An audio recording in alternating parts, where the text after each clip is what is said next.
Hello, and thank you for joining us for this book club and interview. Today I'm going to be discussing the book Lawfare, a practical guide by Henry Martin, published by Imperium Press, that came out earlier this year. And to discuss it in depth today, I'm talking to its author, Henry Martin, otherwise known as Reactionary Reading Law. Thank you very much for joining us today, Henry. Thank you for having me, Harry. And so let's get straight into this then. So the book is called A Practical Guide. What was your reason for writing a practical guide that's kind of aimed at right-wingers and dissident centrist types? What is it that they do wrong that needed to be corrected with such a guide? Right, so this ties back to the origins of my Substack, which I set up, 4 years ago now, 2021. The reason I set that up was I kept hearing people throw around the term lawfare with, especially in a UK context, with no understanding or deliberate use of the word, and they were just throwing it around. So whenever there was a judgment that our side of politics didn't like, it was activist judges, it was the result of left-wing lawfare and terrible, evil, liberal lawyers. And I'm caricaturing that position a bit, but that's been the quality of legal discourse on the right for years now, with the exception of myself and a few others now. And I decided that had to change, and because a lot of the mistakes that were being made by people were fairly elementary mistakes that anyone with a basic understanding of law would be able to acknowledge as mistakes and work around. Moving on to the book, the reason I ended up writing the book was because lots of people in my sort of private life, people I know who are activists, content creators, and people like that, were saying to me, could you put a condensed understanding of lawfare, try and define the term and explain how it works in a practical context? So I spoke to my writing mentor and said, you've written lots of books, how do you do it? Step one was writing a proposal, so I had to think about it, wrote a proposal, and sent it to Imperium with links to my Substack, and myself and Mike had a conversation about it, and he said, I like the idea, get on with them. And yeah, I'm very grateful to Mike and Imperium for facilitating me writing this book. And moving on to what people get wrong, which I think was the second part of your question, because the American judicial system is often seen as the most similar judicial system to the British one, lots of people, and even relatively well-funded activist organisations, such as the SPUC and Christian Concerned, up until quite recently, had a very American attitude towards legal disputes and using the law in an activist way or activistic way. And the reason for that seems to be that there's the perception that the British legal system is a lot like the Americans, because it's an idea that comes from legal academia. And what's quite stark in legal academia compared to practical law and people practicing law is most people who end up in legal academia have a very philosophical view of law, whereas if you discuss this with practicing lawyers, they have a very practical understanding, and there's not really a mixture between the two. So when a legal academic talks about law, they're primarily talking about principles without much of a consideration for practicality. Yeah, I think from my own experience, looking at discourse revolving around this, and one of the interesting parts of the book is you set out very early on some of the most practical differences between the US and the UK legal system, which I was not entirely aware of myself. US law is seen as an outgrowth of historic Anglo-Saxon legal traditions, at least when people discuss it in a rhetorical fashion. They're seen, America's entire legal system and their political system is kind of seen as an outgrowth of founding principles of the Magna Carta, this idea of Anglo-Saxon liberty. And so I think that's where people are coming from when they treat it as as though they are the same, when in fact, as you lay out through the book, they are very different from one another. Yes, certainly with the practical aspects of how it functions, because the British judiciary as exists today isn't anywhere near as old as people think it is, in the sense that most of the way that the British courts worked, if you go back 500 years, would be unrecognisable to how it works now. Because most courts were localised, and the way commercial disputes were dealt with was a medieval form of arbitration. For those of you who don't know, arbitration is basically where you have a private judge who both parties appoint, who makes a legally binding decision. So for things like merchants' courts and commerce, legal matters, you had separate merchants' courts, which were mostly ran through the City of London. And other legal matters, depending on where you were in the country, would be dealt with by your lord, and then you would have the King's Justice, which, depending on what point in British history you're discussing or thinking about, the King's Justice may or may not have been in force because of war and difficulties with the monarchy. Yeah, and so when was it in that case that the modern conception of law, or at least the modern systems that we operate under in the UK? Because obviously, for the purposes of our own circumstances, I think it's best to focus on UK law through this interview. When was it that was set up? Right, so it started in the 19th century, and basically continued up until Blair. So prior to the mid-19th century, family court matters were dealt with by the church exclusively. So you had church courts that would deal with that, with marital disputes and enable divorces. Divorces, up until the middle of the 19th century, you had to go through Parliament for approval anyway. But it starts really in the 19th century, where you have a modern, well-unified form of justice in a way that will be recognisable today. I think that's a satisfactory answer to your question. Okay, and I mean, you could say that the English legal system, since Blair, you mentioned Blair a moment ago, has tried to take on this veneer of the American system with things like the Supreme Court, at least, again, coming from a layman's perspective, which, as far as I can tell, do not have anywhere near the same kind of legislative or interpretive power that, say, the American Supreme Court does. If I'm getting anything wrong, you can correct me, by the way. So on my Substack, there's an article called the worst things that Tony Blair ever did, and perhaps controversially... I mean, have you finished writing it? That must be a long one. Oh, well, yeah, I finished writing it. I kept it mainly to fox hunting, but that's because I'm a country boy, so... With Blair, it was very controversial, the choosing of the name of the Supreme Court. The reasoning why the Supreme Court was established was because Blair was and still is a huge fan of separation of powers, and prior to the foundation of the Supreme Court, you had the law lords, which would be legally qualified lords who were exceptional lawyers in their own right. They would sit in the House of Lords, but they would also take on the most difficult appeal cases and provide binding judgments. The reason why Blair got rid of that was because that basically it's a medieval system, or a remnant from the medieval era, wasn't conducive with his neoliberal ideas of separation of powers. So under Blair, I'd imagine with somebody like Blair as well, it just didn't seem current. No, it didn't enough. seem current. So the role of the Lord Chancellor changed, and how a lot of the roles within Parliament and governance more broadly changed and became more separate.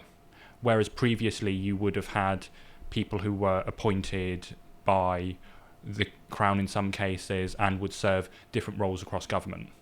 So under Blair, the rules of how judges were appointed changed. So previously they'd be appointed by the Crown. After Blair, he established the Judicial Appointments Committee, which was, it was relatively similar to the Crown, apart from it was incredibly bureaucratic, because the Crown Appointments Committee, or the appointment of judges by the Crown, was, by the time Blair got rid of it, it was somewhat ceremonial.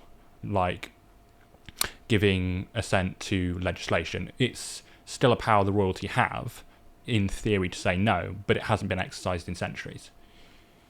Okay, and when we talk about all of this this stuff, and going back to the original question regarding sort of the way that dissidents talk about this, would you say that the kind of legal ignorance of all the sorts of subjects that you're covering there in rhetoric that's given, because through the book you are quite critical of some public figures, Yes. of the way that they discuss legal matters.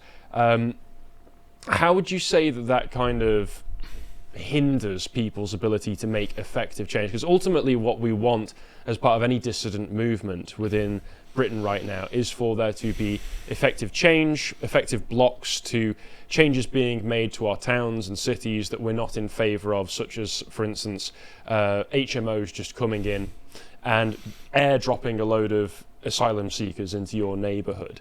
Would you say that the kind of Americanized rhetoric is helping or hindering with that? The Americanized rhetoric, I think, is a massive hindrance, and that's for a couple of reasons. Firstly, it doesn't get anywhere because it doesn't work. So I've got some examples that I've used on my Substack, and I believe I used them in the book. The most prominent of which, I wrote a case note on the Fair Cop case. That was years ago now. But Fair Cop, once the organisation had been established, ended up achieving quite a lot. But that was because of political pressure, lobbying, and other productive political activities. The legal win in the Fair Cop case didn't achieve that much, other than saying that on a proportionality basis, the decision to investigate Harry Miller and give him a non-crime hate incident was disproportionate, and the advice given by the College of Policing was also unlawful on a proportionality basis. So when I say on a proportionality basis, what I mean is it's on a technicality and it doesn't lead to a significant change. That significant change has happened because of Harry Miller and Fair Cop's political activities, but the reason that investing in big legal cases is a bad idea is because it's expensive. I don't know off the top of my head how much was spent in the Harry Miller case, but it would have been tens, if not hundreds of thousands, because it went to a full judicial review.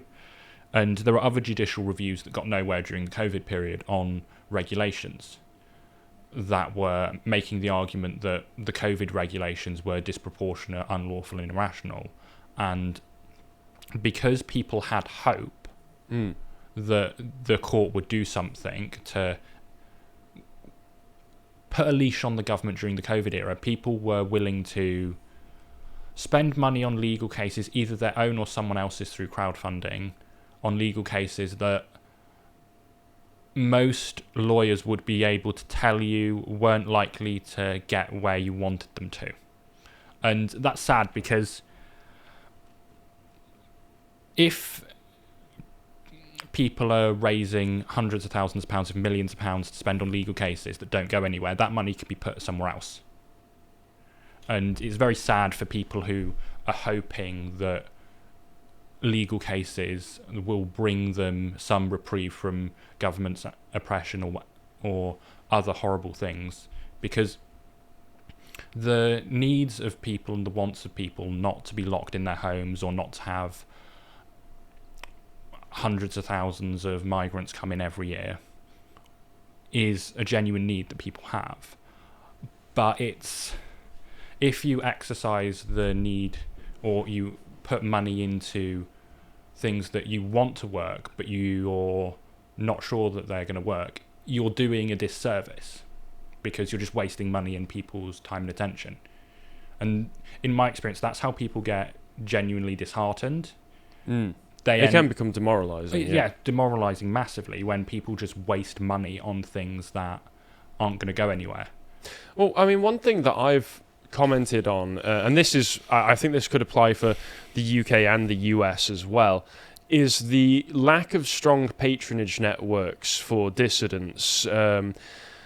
in terms of the fact that the left has always been overt in their support for their more radical elements. They Yes. never disavow their own more radical elements. There always seems to be some kind of money lifeline for these people, whether you're talking about in America something like the Innocence Project, which is literally crowdsourced money from celebrities to try and get cases thrown out from 20 years ago on the basis of like new bogus DNA findings, just so they can get criminals out.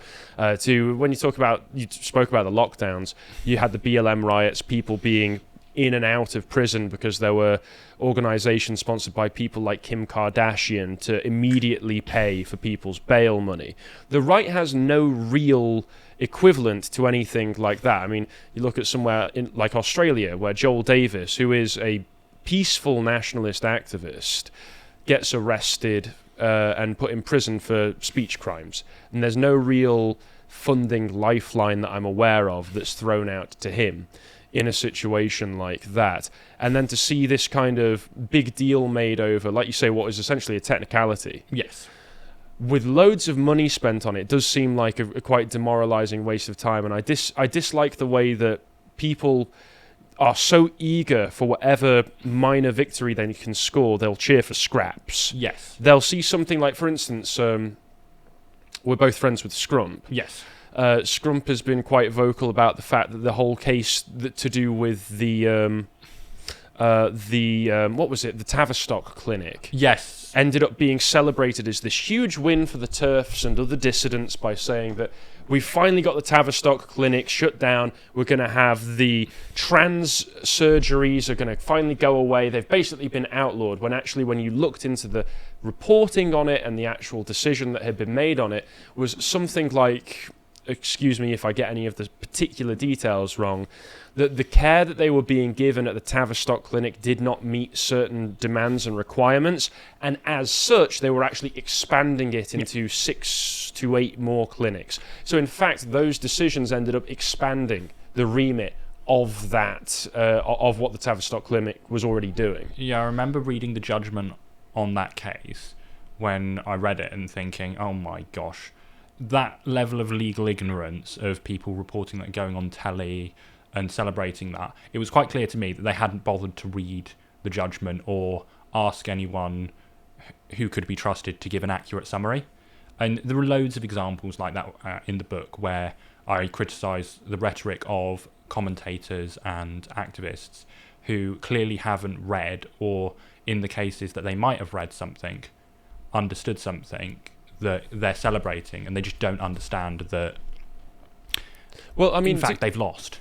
I mean, you even criticise, not necessarily criticise, but you try to give examples for us in Lotus Eaters of where we could have done something better than what we did in response to. You say here, I'll quote directly from the book, following the debut episode of the BBC Radio 4 podcast Mariana in Conspiracy Land, which alleged that Carl Benjamin had issued rape threats, Benjamin and his platform, the Lotus Eaters, opted to produce a rebuttal video. A more robust response would have involved seeking formal legal advice on defamation and rallying their considerable audience to file official complaints within the BBC and Ofcom. Had sufficient complaints been lodged and sustained, it's probable that Ofcom would have taken action against the BBC and the podcast presenter. So you are trying to present practical advice on how people can work within the British legal system, because one of the things that you point out a number of times is that there is both parliamentary sovereignty within the British system, which means that the judiciary actually are not as powerful as you would expect from all of the Americanized rhetoric surrounding it, but also that there's the public-private partnership that operates as well. And there are, within the more privatized systems, there are of regulation as well. There are official processes that you can take advantage of, which I found interesting given that I actually have worked for complaints before. It was for a phone insurance company, but I can only imagine the kind of headless chicken shenanigans that would have been going on if all at once multiple hundreds of the same complaints had come in at the same time. Because sometimes these complaints departments, even for larger companies, are not as big as you think that they are. And I can tell you from experience, I was one of I was on a team of 7 people, and it was for an entire phone insurance company. 7 people handling complaints. And of those 7 people, 4 were Jobsworths. Okay? And then there was me, there was one other decent one, and our manager. They were the only decent ones. I would often get complaints handed over to me that they would say, here's the decision that we've made. We'll throw it over to you. I'm not in today. Can you just finish this for me? And I would be then responsible for making the call and saying, congratulations, we've accepted your complaint. You're legitimate in this. We're going to give you loads of money for it. And I would look over the work that had been done for the complaint and just found that the person who threw it over to me had just done as little as possible. They'd misread everything that had been given to them, almost like they just wanted to grant this person what they were asking for to get it over with quickly, and so they didn't have to have an argument over the phone, because that was a big concern for a lot of people. So one thing that you can leverage with the whole complaints processes is that if you're dealing with real people on the other side of them, there is a decently high chance that they might just give you what they want because they're lazy. Yes. Because they don't want to go through the hassle of doing their job properly. Like I was the only one that actually did.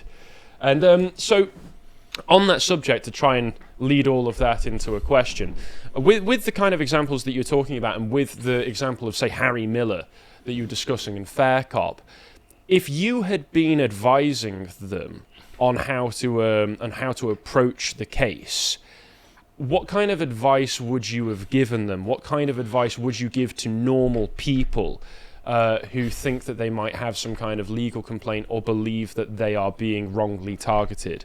When, with parliamentary sovereignty, Parliament can kind of just pass any law that they want if they get enough votes. Right, that's a hard question for me to answer because it's quite vague and also quite specific. But what I would say is some of the things that I've seen be quite effective behind the scenes is a case of, if you've been visited by the police for a tweet or something, it's generally quite a good idea to write an official complaint and make sure that it's well drafted. You include when you've got the complaint done and chase it up. And who would you send that to?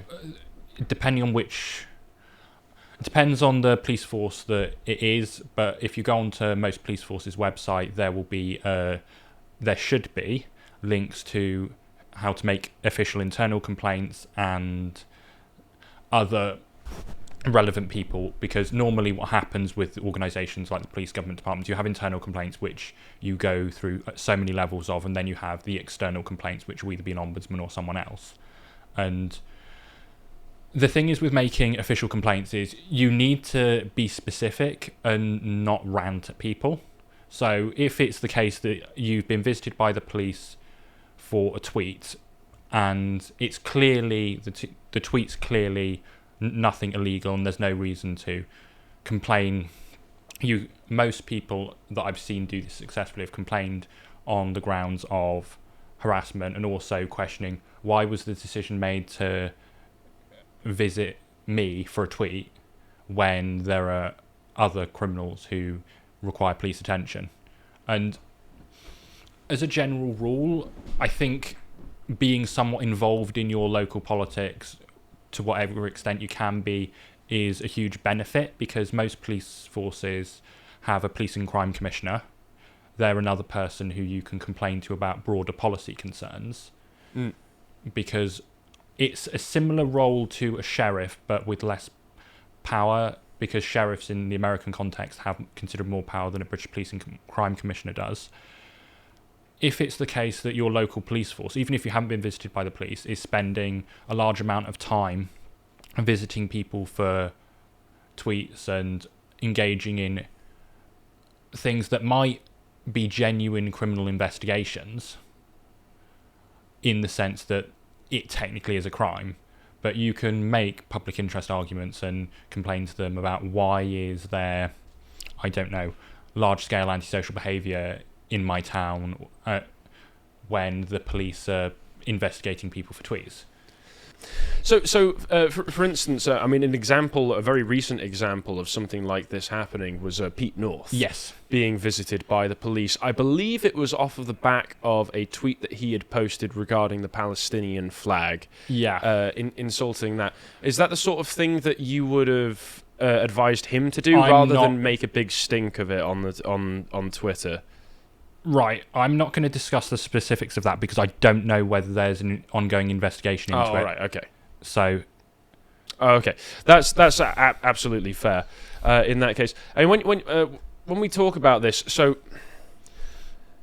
often we worry about a situation within society that people have deemed anarcho-tyranny, yes. and that you discuss within this book itself, and that is essentially the selective non-enforcement of laws, so that you can create a situation where there's a two-tiered society and justice system where some people are having laws very heavily strictly applied to them, such as, for instance, over-policing of things like tweets, getting knocks on the door if you've put something that into the public that could be deemed offensive, versus people who are actually going and committing crimes and maybe the police are just ignoring it and looking the other way. Yeah. If you were to pursue the kind of tactics that you've suggested there, is that the kind of thing that there may be change? Are there any examples of people pursuing this? Off the top of my head, no, because most of the things that I've described in the book are quite boring. So you can influence policing in your local area by trying to work with them and get on police advisory boards, because most police forces have advisory boards that advise on policy and also dealing with your police and crime commissioner. When I've seen it with people anecdotally trying to not pressure but try to reorientate the way their area is policed into policing properly, and it normally works best, as far as I've seen, with creating a dialogue with your police and crime commissioner and being very polite, but also making it clear that this is something you and other people care about, and you're not going to go away until that problem's been solved. And through that you might be able to apply enough pressure. Yeah. I imagine that's the sort of thing where you would also want to organise locally a Yes. number of people to coordinate it. Yes, because you can write to your police and crime commissioner on your own. I mean, it's a good idea. And I'd certainly suggest people, if they're not happy with the way their area is being policed, start with that. Because complaints are generally meant for individual cases, not general policing issues. However, that's normally what the police and crime commission is for. Yeah, and one thing in terms of that kind of like larger scale of coordination and organisation that you point out, I believe you do point out through the text of the book that the left have been much more effective in organising in this way, and that is a big difference between the left and their radicals and dissidents, is that I don't know, it's a bit of a cliche for some people to say, well, people on the right tend to be more family orientated, they've got jobs and things that take up a lot of their time and energy, so they're not able to organise effectively in the same way. But with younger people these days, who are more disenfranchised, who maybe aren't as employed as they once were, for instance, I would say that there is opportunity for organising larger scale. It's just a case of people actually going and doing it. Yes, I think that I agree with you there, but something I would add is taking part in your local anti-HMO group is not going to take up too much of your time. It might involve you going to meetings and being present at a meeting, saying or writing a formal objection to planning permission. But generally, if you've got a HMO group with a couple of hundred people in it that's organised through Facebook, it's probably going to take up at most a couple of hours a week. It's not going to be something that is going to take up all your life or a large portion of your life for the next 10 years.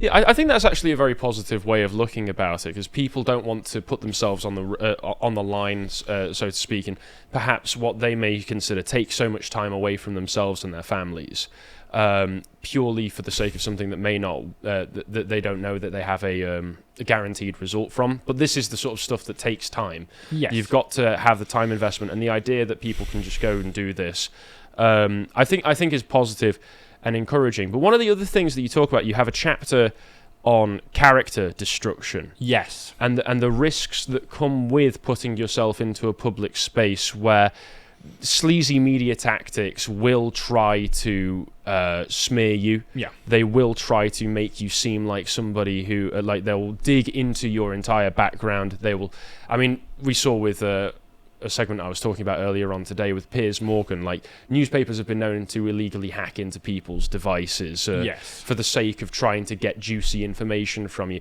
And even with somebody like Harry Shukman.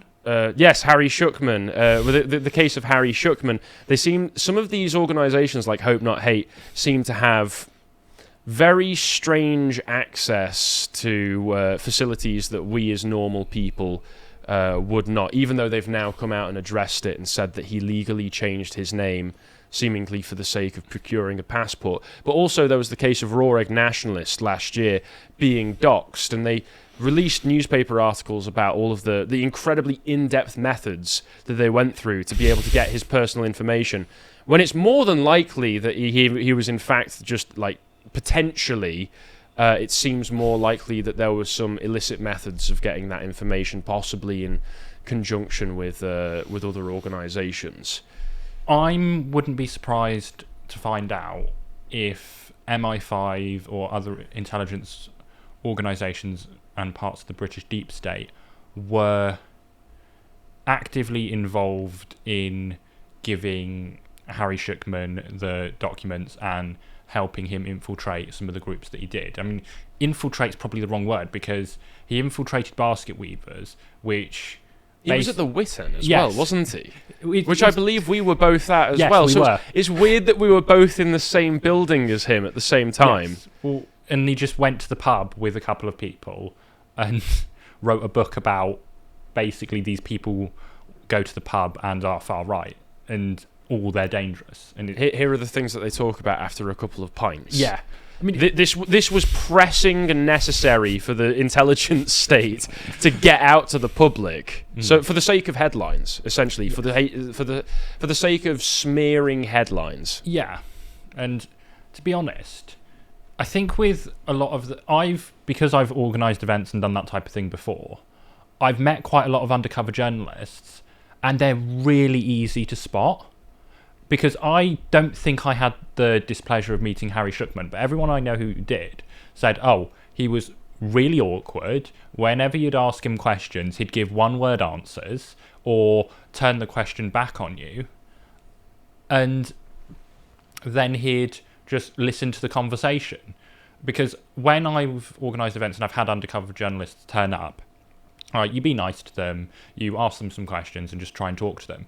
And they're impossible to talk to. They'll throw questions back at you, and you're just like, I'm sorry, but if I've asked you a fairly basic question and for your opinion on something, and you can't give me a straight answer, that's normally a sign that you don't belong here. And if you do have undercover journalists turn up at your events, I don't see why you can be anything but gracious towards them, because these people, other than the fact that they're going to smear you, they're not that dangerous. And they're really unimpressive people. Well, I mean, I can only imagine that they're just so out of their depth. Yes. Especially showing up at somewhere like the Witten. Yeah. That he's no idea of the context of anything that anybody's saying. There's so much esoteric internet talk going on that, yeah, it is easy. Although there is also the difficulty of are you a Fed or are you just a Spurg? But we were talking before we started recording about the importance of gatekeeping. Yes. And gatekeeping the movements, and I think that's something that's important when we're talking about larger scale organisations. Organisations have begun to spring up around influential figures like Rupert Lowe and his organisation Restore Britain. Would you say that gatekeeping is just as simple as giving it the sniff test if this guy seems like a Feddy Spurg? No, it's not. It depends what you're doing. If it's something like basket weavers and it's literally just people going to the pub, maybe organising a walk or a hike or going to do an activity like climbing, there's no need to have any higher level due diligence done on people, because you can just get rid of people who annoy you and misbehave. And I've seen it happen plenty of times. The misbehaving isn't really going to cause you an issue, or certainly not long term. The problem then becomes when you're doing genuine political action or something like that, or getting money off people, giving people money. That's when you need to start having some serious conversations about due diligence. I mean, would you like a practical example of some things that I've seen go on in the sort of wider political scene? Absolutely, please. Okay, right. So there was this guy a couple of months ago who was floating around the London media political scene. His name was Norman Mackenzie, or the name he used was Norman Mackenzie. And this was somebody floating around people that we both know, yes. We both know. And the way he presented himself to me was he presented himself to me as the director of an organisation called Ofcom Watch. You won't have heard of this organisation because it basically doesn't exist. I'm just giving it a quick Google. Okay. It seems to be a single Twitter account with less than 6,000 followers. Yes, exactly. So when you set up organisations and campaigns, there's normally going to be a paper trail, if you will, on those type of organisations. It will be registered, and there'll be websites and people involved in the organisation and things like that. If they're fully registered, there'll be a government website there'll page be a government website that you can go and find. Yes. This guy was floating around the scene saying things like, oh, he's Rupert Lowe's chief of staff, and things that are quite easy to falsify. And in my case, I did, and didn't have anything to do with him after I checked. But the problem is, what he was an expert con man. And this man, Norman Mackenzie, when you look him up, there's a website that I believe was released a couple of months ago that displayed him, that had been taken control of by his debtors, naming him as a serial fraudster. Ah, all right. Unfortunately, this man ended up conning quite a lot of people out of money. And from what I could tell by talking to him in the early conversations I had with him, he was trying to set up an organisation, and it seemed to me like he was going to crowdfund his Ofcom Watch and then run off with the money. And there are examples of that happening with other political organisations. Fortunately, it's not ridiculous amounts of money, but you do get people who turn up in media spheres, in political spheres, who are con artists or people who are so incompetent that you wouldn't want to give them money. And Norman is a perfect example, because if you'd have done some basic professional level due diligence on him, you would have found that out. But the problem with having that as an expectation from people is you need people like myself, like others who have the skills and know-how to do professional level due diligence on someone, and then you also need to be able to convince other people that you're not making trouble by excluding that person from particular organisations. So it's something that, as far as I've noticed, this is one of the biggest problems that I see going forward with the right-wing media space and political space.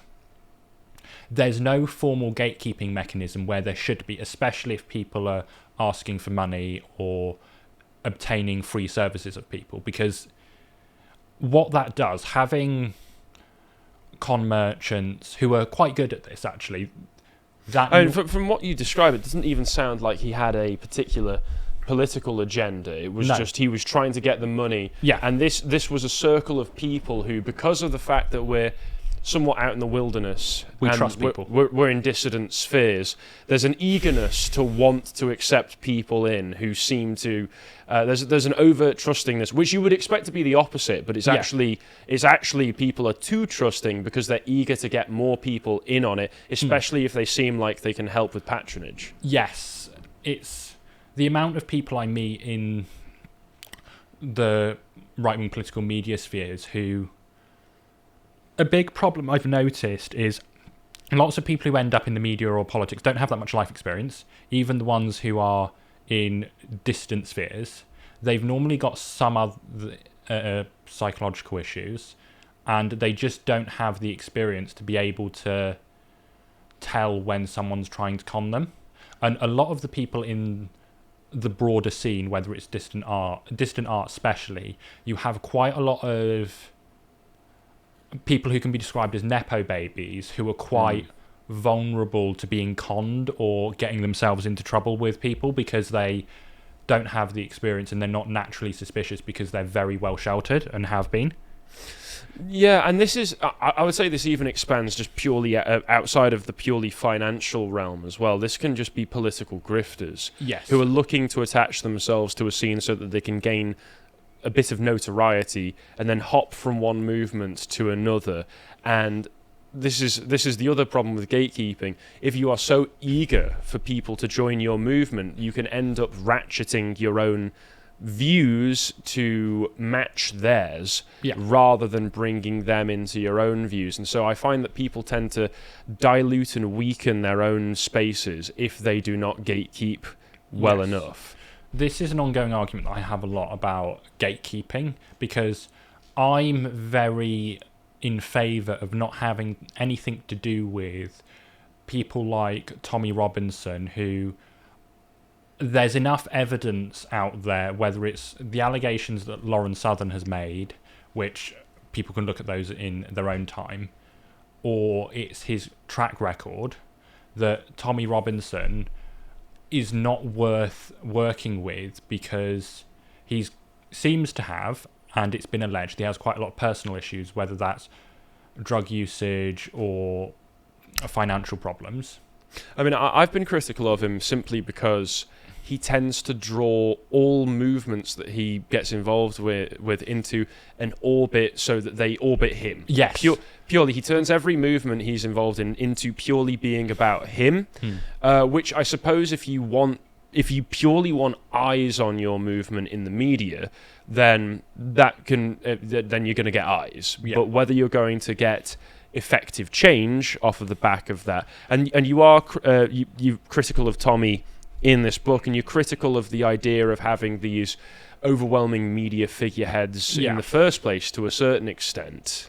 Yeah, the reason for that is someone like Tommy, but also Nigel Farage and Tommy Robinson, in the aspect that they're big characters and the way that their political organisations work round them, they're very similar in that aspect. I'm sure neither of them would appreciate the comparison, but the issue with that is most people who are large characters aren't people who you can trust to do the day-to-day things and do useful political activism. Normally those people need to be kept on a leash, actually, and controlled and kept in their lane so that they don't cause problems for other people, but also they can be useful to the movement more broadly. Well, yeah, that's the thing, is that I don't think it's necessarily a good idea to eschew those kinds of figures altogether, because it is good to have media outreach for everything. And one of the interesting solutions that you suggested in this was to almost have people set up as fall guys. Yes. Because the media, you talk about Tory sleaze. Yes. Being the thing that took down many Tory governments, because they have always, for whatever reason, they've seemed to be the party of sex scandals and affairs for a very long time. Very strange that it would be the Tories. They do seem at this point to just frankly be a casual gay club. And a very pro-Israel club. I mean, all of the parties are. Yeah, well, with the Tory party, it seems like there's two factions that exist. You've got the gay side of it, and then you've got the really pro-Israel side of it, and they seem to be like two different factions. I've not considered the Tory party in that divide, but that's interesting. But yeah, you talk about this Tory sleaze. If you have somebody like Tommy Robinson who can have lots of allegations thrown against him by other media officials, I mean, Trump managed to sidestep a lot of it quite effectively just through his sheer media presence. Yes. Through his ability to dodge questions or reorient questions around you. You name some examples of where he does it, where he did it in the lead up to the 2016 election. But this idea of the fall guy, that's going to be somebody who's either going to have to be media savvy and adept like Trump to be able to get around these things and to be able. I think it was the quote you give is when he was asked, you compared women to pigs, and he said, no, just Rosie O'Donnell. Where you can turn it around on them and turn it into a joke, and it can make you seem more charming. Or somebody who is willing to take the fall. But for that, they are probably going to need some security. They're going to need an incentive to want to put themselves at risk like that, because these are risky positions people put themselves in. But you also need, if you're going to go to those lengths, you need to have an actual effective and practical organisation behind them. Yes. What I've noticed with basically media figures is normally the media figures need to do their media thing and they can't do anything else, really. I mean, some of them might have some talents, but what I've noticed with whether it's someone like Lawrence Fox or whether it's someone like even... Actually, no, I'm not going to use this example, but...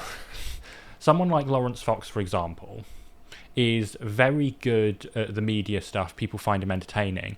But he's been given ridiculous amounts of money by people to set up things that he's not qualified to set up or run. For example, he's got something called the Bad Law Project, which is meant to be a legal NGO that protects people and helps support people who are under oppression by the state, whether it's people who have political views or whether it's people who are for some reason being oppressed by the government. I don't understand why it was ever a decision to give Lawrence Fox money to fund something like that. Because, okay, if you want... He's a strange person to have at the head of that. And I think the reason why it took so long for there to be people who are openly out-and-out lawyers in the scene of the right of centre is, first of all, generally... Conservative lawyers are generally quite conservative in that they don't think they should have any involvement or discussion about politics, which is fair enough. But also, lots of legal avenues and legal organisations that are associated with the right have got quite dodgy track histories of engaging in some quite, not necessarily illegal, but doing things that makes people involved with them look bad. So you've got the cancellation risk, but you've also got the risk if you're a lawyer who wants to do some volunteering or wants to take some work from a right-wing legal organisation like the Bad Law Project, am I going to be associated with someone who is going to make me look bad because they're not qualified to be doing what they're doing? And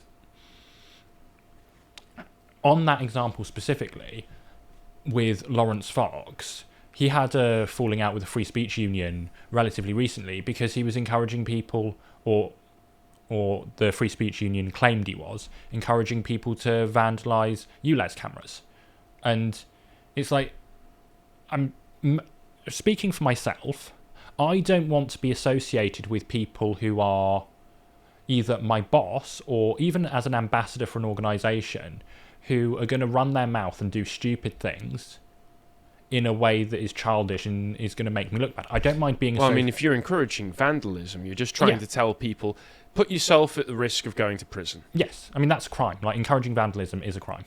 And that's what the Free Speech Union said. And that's how they dealt with it. But it's... When I started to get involved in the scene practically, I basically got a name for being the boring person, the moral enforcer, if you will, because... I don't tolerate bad behaviour, and you shouldn't tolerate bad behaviour. I mean, if it's in private, fine, but if you're a public figure and you behave badly in public, like people like Lawrence Fox do, you're poisoning the well for other people. Yeah, I think people take the wrong lessons from what they see the left getting away with. Yes. You can have a... You can have... I know you don't really know who he is, but you can have like a Hassan Piker who's going to make outrageous statements and say things like America deserved 9/11, who can do things on Twitch like be caught what looks like electric shocking his dog to stay in place over and over and over again so that it can act as a prop for him while he's streaming in the background. You can have psychos like that because he's on the side that's in power. Yes. These people have the overwhelming cultural support behind them already. The people are willing to make excuses for him, and people are willing to pay him for the propagandistic services that he provides. You can't really afford that when you're not in power. No, you can't. Because a general observation I have of free speech law in the UK is that it can protect the diversity of views, but it will not protect a diversity of the way those views are expressed. So what I mean by that is that if you are a leftist, someone on the left, you can pretty much get away with saying whatever you want, however you want to do. Or that's been what's the norm up until fairly recently. The exception is the anti-Israel stuff.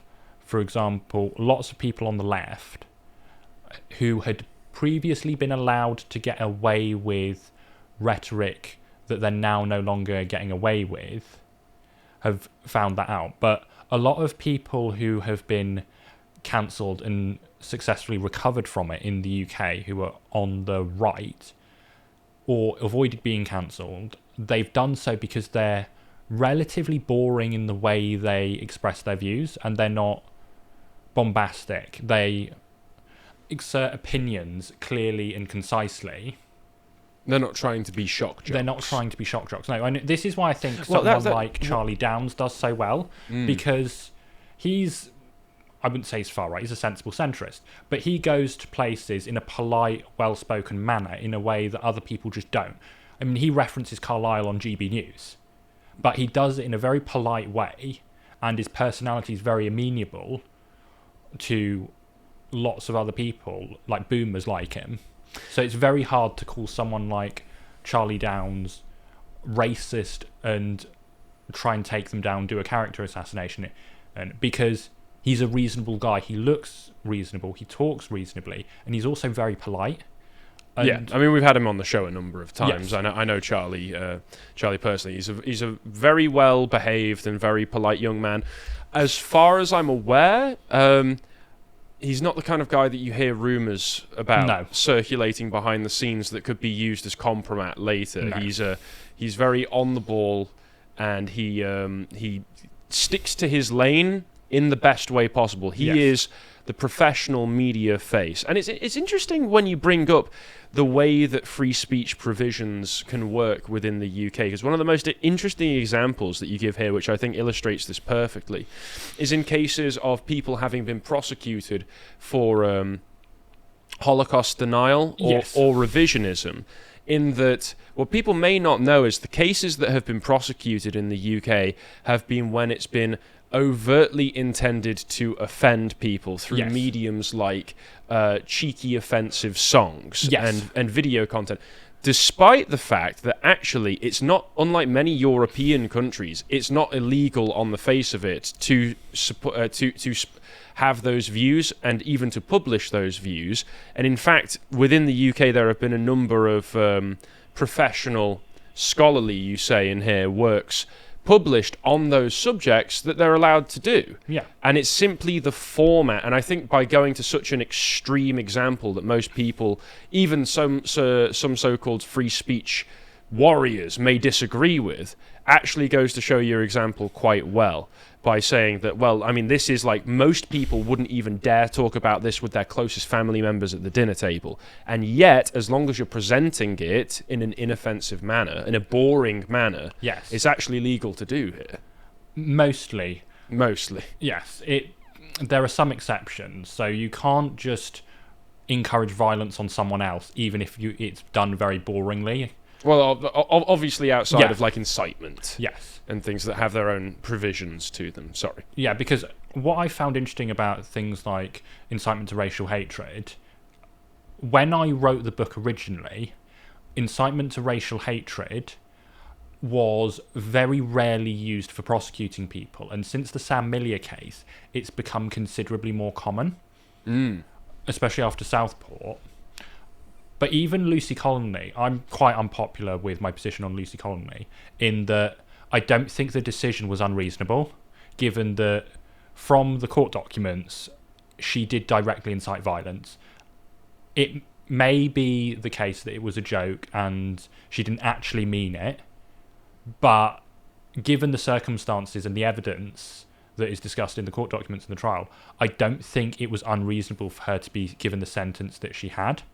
However, what I will say is I don't think it was unreasonable for the judge's decision and the court's decision, because going back to the topic of judges and the difference between the American and the British judiciary, I got into an argument with someone on Twitter earlier, or was it yesterday, basically making the point that it's not the judge's fault that people are being given longer sentences for what are broadly called speech crime than people who have been caught in possession of child pornography. The reason that happens is because of sentencing guidelines and legislation. It might be true that there are some judges who aren't independent and are fifth columnists. I haven't seen that much evidence of that. I mean, I've seen the examples where some judges have been on the board for left-wing charities, and in my opinion, those judges shouldn't be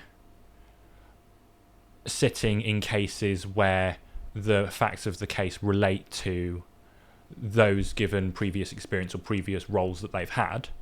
But in general, from the judges I know, most of them are quite reasonable people. Like, they're not ideologues. So with it being down in many cases, like you say, to the sentencing guidelines within the UK, because I mean, just recently we've had the transcripts released of a lot of the grooming gang cases. Yeah. And I've been reading through them, and they, whenever they're going to the sentencing, telling them how what they're actually going to be, how long they're going to be in prison for, they're always going for the sentencing guidelines and laying out the specific distinctions. The crimes were committed then when there were different laws in place, but we're going to go by the sentencing guidelines for how long you could be in prison for them then, although we're looking at the laws as they exist now, etc., etc. Who is in control of the sentencing guidelines? And if you wanted to make it so that, for instance, I think many people would morally agree that incitement to racial hatred, if you even consider that to be a legitimate category, should not be sentenced to the same degree as child pornography. How, who's in control of that? Is there a practical way for people to affect change, or is that going to have to be political decisions? That's going to have to be political. Yeah. You're not going to be able to deal with that through any form of legal leverage. You would basically have to have someone like Rupert Lowe as Prime Minister, because the Sentencing Council is a quasi-autonomous... No, I'm not sure it's a quasi-autonomous body, Quango, but it's held at an arm's length from the Ministry of Justice. So you would need to be in power to address the sentencing guidelines. You've also got the problem that many crimes that are crimes by statute have statutory limits on the sentence that can be given. All right. So it's not as simple as going, yes, I'm now in power, therefore we're just going to change the sentencing guidelines. You could change some of them. You could change quite a few of them, but you'd need to understand how the sentencing guidelines at present intersect with primary legislation and case law. All right. So if there's certain case law that makes it the norm for a crime to be punished by X sentence, then because of the way the hierarchy of government powers works, generally common law has greater power over than other forms of secondary legislation.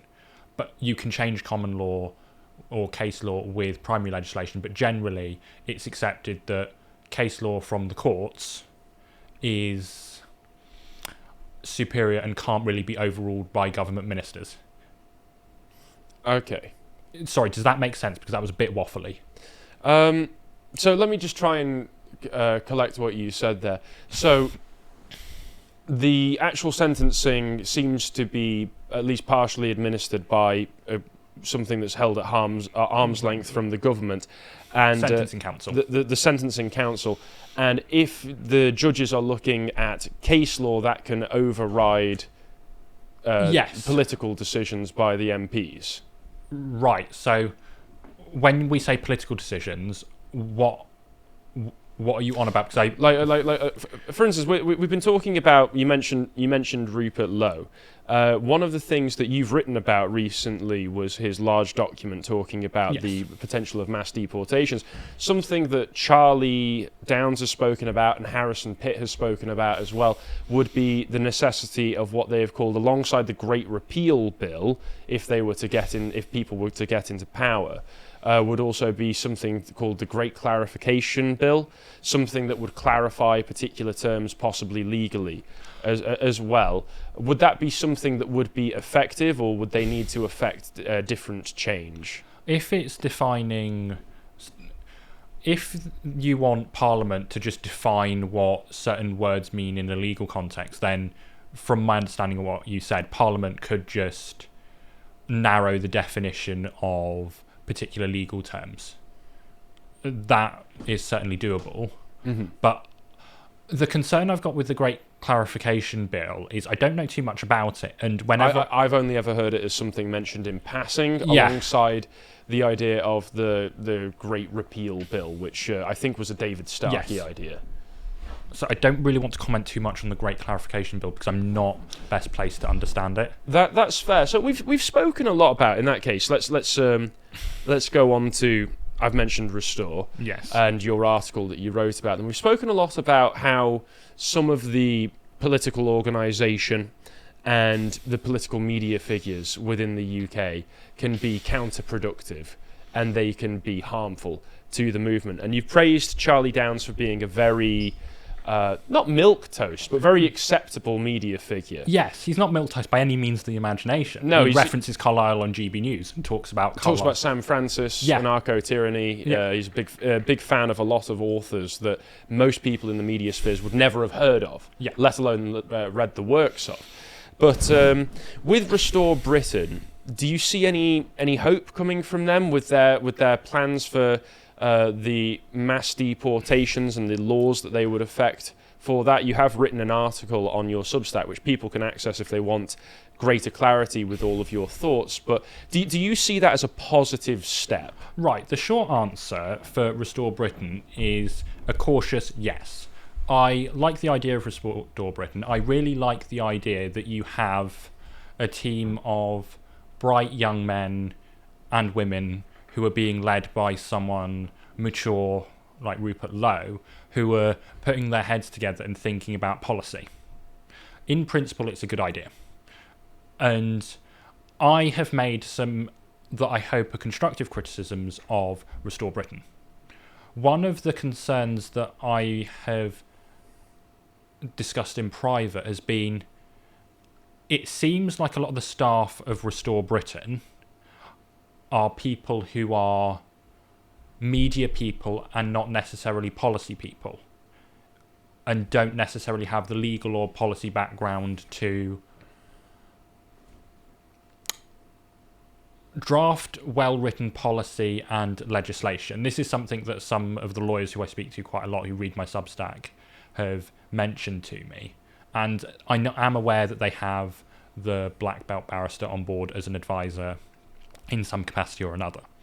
And I mean, you would hope that there would be some kind of legal expertise advising them Yes, you if would they're hope. going to be proposing massive legislation yes, changes. you would hope.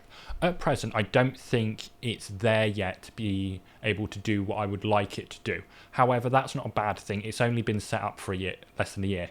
I think, I mean, it must only be A couple of months. 6 months, maybe. 6 months, maybe. Because, I mean, Rupert Lowe was only kicked out of Reform at the beginning of this year. Oh, yes. Yeah. So it's in its infancy, and any criticisms that I'm about to make of the report or any other criticisms that I've made, will be caveated in that it is early days. Putting the concerns of the media presence of a lot of the Restore Britain people aside, I'm also a bit concerned that the criticisms that I made of the Restore Britain report into mass deportations were twofold. First of all, I think it focuses too much on the ECHR, and the reason that's a concern for me is in popular dialogue in the media, the ECHR is always discussed as an obstacle to having more sensible restrictions on things like refugee and asylum and enabling deportations of criminals. I was actually going to ask about the ECHR, whether it's more of a political media football to get headlines rather than something that's actually as important as it's made out to be. Yes. It's nowhere near as important as it's made out to be. And in the book, and in the article as well, I go through some examples of and give a detailed legal explanation as to why the ECHR isn't the primary issue stopping things like mass deportations. And so I mean, on a video that we did a while back now, Carl decided to depress me by showing me a number of cases where there was a prosecution put forward to some asylum seeker who'd done something horrible like rape somebody, and instead of deporting them, the ECHR had been cited as whichever the human right is, right to a family life, for instance, was one that was consistently brought up. Is that something that our judiciary and political system, if we decided to, could just sweep aside and ignore? Yeah, we could just dismiss. Yeah, we could just do that. So, in terms of the ECHR specifically, the Human Rights Act gives the ECHR specific powers in British legislation. So what's happened over the past 20 or so years, there's been a range of cases that have evolved and interpreted working alongside primary legislation coming from Parliament to create the current system for dealing with asylum claims and deporting foreign criminals. You'd need Parliament to do it, but you could just change the rules in terms of refugee status using Parliament. It's not something that we need to have an elaborate Brexit process about. So I want to make myself clear. I'm not saying that the Prime Minister can just randomly decide to ignore the ECHR. What I'm saying is Parliament, if it wanted to, could just change the law on asylum and on immigration and make it clear in the legislation that this supersedes the ECHR. So I'm not really for getting rid of the ECHR or leaving it because I just don't see the point. It would be a lot of use of time and energy that could be done much more simply. Like what you're describing there, Boris Johnson could have done at any point if they were serious about actually changing asylum law. Yeah. And again, it's just another case, another example of Boris Johnson and his government just betraying us. Yes. As far as I'm concerned. But sorry, carry on with what you were discussing with the Restore Britain. You had gotten on to their focus on the ECHR. Okay. And how that was maybe not as important as what they could be focusing on. I really like the primary legislation.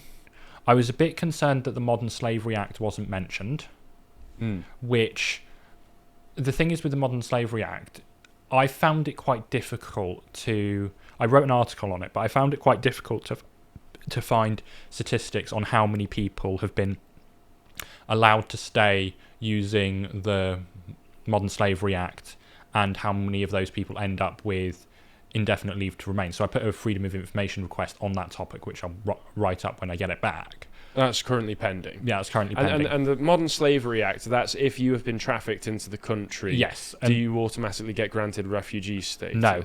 You are given the right to remain on the grounds of criminal investigations that you're part of, support and help, and I can go into more detail. So it could be a case that these people who get off the boats, even if they've chosen to pay for it, they could just get here and claim, I was trafficked over here.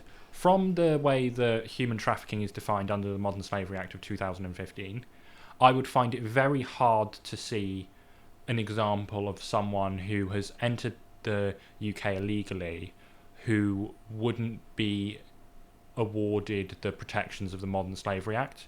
So that definitely needs to be addressed. Yeah, that does need to be addressed. Even if it's not a huge problem with tens of thousands of people being allowed to stay in the UK under it, it's something that potentially could be used by human traffickers and people posing as asylum seekers. And in that article, I do discuss the point that it is a problem. It might seem like the compassionate thing to do to let someone who's a victim of modern slavery or human trafficking stay in the country, but if they are allowed to work in the country and are given asylum or are given indefinite leave to remain, that person who is seen as an asset by human traffickers will then be able to send the human traffickers money. Because the way that modern human trafficking works is you've got this whole global network of people smugglers who smuggle people, in some cases against their will. Sometimes it works by a loan system. Where if you default on the loans that you're meant to be paying back, it can be arranged that someone in your family gets hurt. So allowing these people to stay and giving them the right to work or giving them benefits and support can actually be counterproductive and continue to monetize an industry that is, I think last time I checked, human trafficking and modern slavery as a criminal network is worth more every year than the drugs trade. So what you're actually, the argument you're making there is that even on its own terms for what it's setting out to do, this legislation could enable more abuse. Yes, and I think there's loads of bits of legislation like that in the British system that needs to be updated for a global environment whereby our compassion is seen as weakness, and by allowing people to take advantage of our compassion, we're enabling greater evils. But circling back round to the Restore, I genuinely think Restore Britain is doing well, and the other concern that I've got with the report is especially the hostile environment section. That wasn't particularly well thought out. I think that, for those who aren't aware and haven't read it, there is about half the report is on the logistics of mass deportations. And what they discuss creating a hostile environment for people who are in the country illegally. Mm-hmm. And they go through all these policy suggestions that are great, but they're not particularly well thought out. For example, one that stuck out to me and I discussed in the report is working with local councils and community care workers and other responsible adults to identify people who are in the country illegally. The reason I suggest that policy suggestions like that aren't well thought out is I don't see how that's going to interact with other legal obligations that responsible adults have, and care workers and basically anyone else you can name who is in a position of authority and responsibility over vulnerable people, how that's going to interact with the care duties those people have and the obligation to report illegal immigrants. And there are lots of examples like that in the Restore Britain report where it's a good idea, but it hasn't been particularly well thought out. So what there would need to be in situations like that, would there also need to be adjustments of how all of these other responsibilities interact with one another? Yes, you'd basically need a report on how to implement a policy whereby people who are responsible for vulnerable people are to interact with immigration officers and report people who are in the country illegally. That would be a whole policy paper in of itself. And I think with the report that Restore Britain came out with, they're trying to run before they can walk. I think what would have been a really good use of time was a really thorough explanation of getting rid of and adjusting for creating new domestic legislation to enable mass deportations. Yeah, and with that, a lot of people talk about the idea of self-deportation that people would want to have, not necessarily the hostile environment that was suggested there, but for instance, just like to not encourage people to come over to take advantage of the benefit system and such like that. Would it be more worthwhile right now to try and come up with legislation? Because I also think that it comes across less hostile. Yes. By not having it be deportations, but just incremental changes to the way the benefit system incentivizes people to come over and claim our taxpayer money for themselves. Would it be a worthwhile for an organisation like Restore Britain to focus on policy proposals in that direction as well? I would say so, yes, because the problem you've got is that an organisation like Restore Britain, as far as I know, they have fairly limited resources. Mm-hmm. And dealing with and generating the policy suggestions that you've suggested as relates to the benefit system would take quite a lot of time and expertise, because the benefit system is extremely complicated. Yes. And in my opinion, the benefit system is structured in such a way that incentivizes people to either engage in benefit fraud or otherwise behave in a negative way that leads to their long-term unemployment. Well, I mean, we've discussed it a lot recently with some of the changes to the budget. It was coming out about all of the various taxes that people are subject to, and the number that was being bandied about was that the average working family, to be able to earn as much as a two-parent family where neither of them were at work, and they had 3 children, the working family would need to earn £71,000 per year to have the same take-home pay. And I see it as that's a huge incentive to not work and take advantage of the system, even outside of whatever benefits may be going to foreigners. Even if it was only British people, that's still a massive disincentive for people to be productive. Yeah, it's disgusting, and it's also quite sad because I know lots of young people who are on universal credit and they're getting like £300 a month to live off, and they live with their parents, and it's really sad that we have created such a society whereby it's not only impossible, or not impossible, but improbable to work, but it's also improbable to get off the benefit system. Because the way I've discussed this with other people, if you're going for a job and you're on benefits, you can't really it can be quite difficult to start a full-time job because of all your benefits being withdrawn and things like that. I would think that I've seen it happen to people myself. They go, well, it's not actually worth it for me to go into work. Yeah, it's sad. And I think as relates to the deportations angle, I would like to see in the future from an organisation like Restore Britain or Restore Britain itself to have some very well thought out policy proposals on how to create a helpful and effective social safety net for British people that has bounce in it. Like, for example, I've got a friend who's an expert gymnast, and they have these bouncy like nets which spring you back up when you fall. I mean, that's what the social safety net should be. Yeah, it helps you get back onto your feet. Yeah, and well, the interesting thing that you said there, in the book you talk about how lots of legislation, because the MPs, I mean, you don't have to be an expert on any of this to be an MP. No. You just need to get into a party or be an independent and get voted in. Yeah. So a lot of the legislation is written up by NGOs and quangos. So an organisation like Restore Britain could act, if they dedicated their time to very productive matters like that, they could act as an organisation that has all of these proposals drafted and written up in time for, in 2029, for instance, potentially a reform government, if reform was serious. But here's where you come into some of the other problems that we've already been discussing.